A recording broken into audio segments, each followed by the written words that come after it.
The Grand Assembly Hall of the Galactic Council stretched across 12 kilometers of polished crystal, its domed ceiling displaying the swirling nebulae of the Andromeda Galaxy. Representatives from 437 species occupied their designated seating areas, each zone carefully calibrated for their specific atmospheric requirements. Ambassador David stood at the central podium, his simple black uniform stark against the elaborate ceremonial garments worn by the other delegates. The human delegation consisted of only 3 individuals, a laughably small number compared to the massive entourages that accompany the major galactic powers. The Terran Federation formally requests membership in the Galactic Council, David announced, his voice carrying clearly through the hall's acoustic systems. We believe humanity can contribute meaningfully to galactic civilization. A ripple of chittering, growling, and harmonious tones swept through the assembly. The Vorthan representative, a towering creature with 6 arms and crystalline skin, rose from his seat. The council recognizes Speaker Thane of the Vorthan Empire.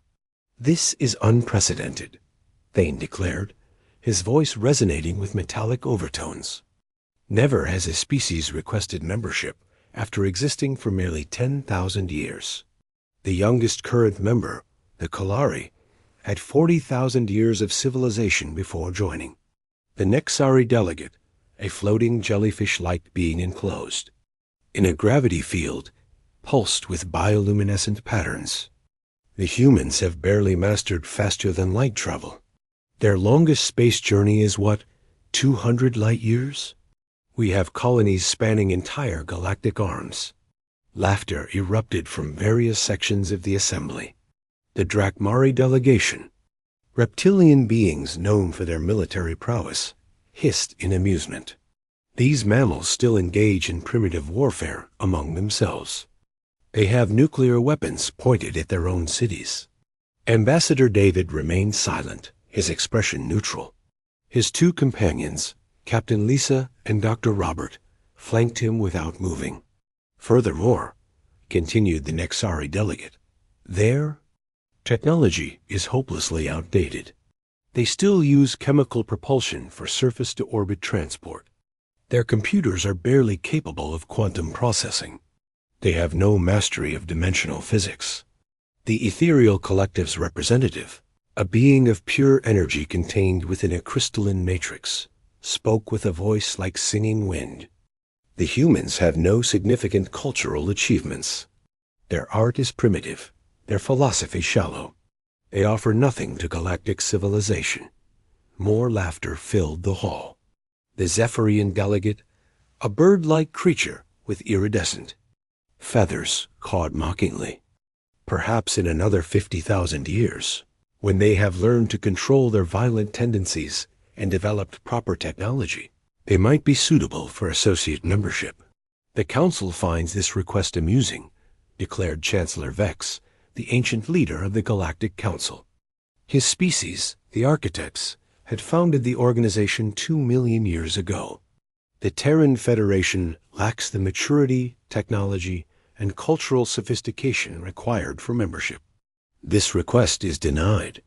The laughter reached a crescendo. Delegates from across the galaxy joined in, their various forms of amusement creating a cacophony of sound.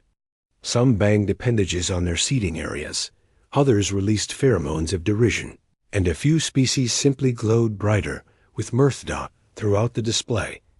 Ambassador David stood motionless. When the noise finally subsided, he spoke a single word, understood. He turned and walked toward the exit, his companions falling into step beside him. No angry retorts, no threats, no pleading. The human delegation simply left. The laughter continued for several minutes after the humans departed. Chancellor Vex eventually called for order, and the assembly moved on to other business. 3 months later, the first reports began arriving. The Kalari mining colony on Proxima 7 had gone silent. When investigation teams arrived, they found the entire operation abandoned, but not destroyed. The equipment was intact, the buildings undamaged, but every single worker had vanished without a trace. Similar reports followed from across the galaxy. Research stations, trading posts, diplomatic outposts, all staffed by Council species. All suddenly and inexplicably empty.